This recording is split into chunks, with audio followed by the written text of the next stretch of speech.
Egunon guztioi eta mila esker bihotzez sari hau emateagatik. Egunero, goizero, udaletxera bidean juten naiz pentsatzen. Zertan aldegun hobetu, gure bizilagunen bizikalitatea hobetzeko.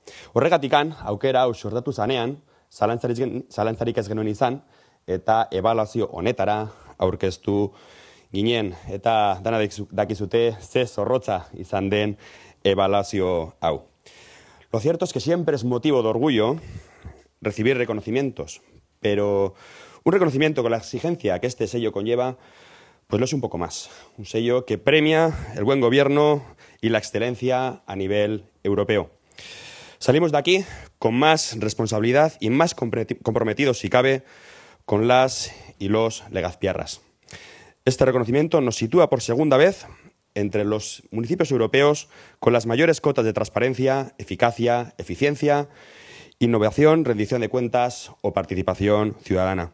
Quiero dar las gracias al Consejo de Europa, a Eudel, a todo el equipo de gobierno y, como no, también a los trabajadores municipales, hoy representados aquí con Fernando Aracama, nuestro interventor, que es algo más que un interventor, ha sido un pilar fundamental en la consecución de este premio. Mila esker, benetan, Fernando.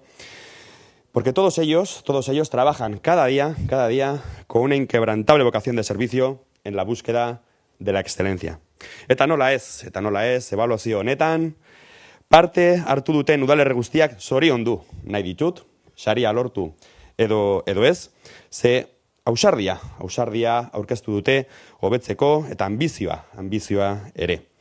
Elkarrekin, gobernantzaren arloan, Euskadi, Europa mailan erreferente izatea lortzen ari gara. Eta amaitzeko, inork ez dezala pentsa, aitortza hau lortzeagatik erlasatuko garenik. Egiten jarraituko dugu, eraikitzen jarraituko dugu, entzuten jarraituko dugu eta proposatzen ere. Beti gure onena emanez gure herriaren alde. Mila esker.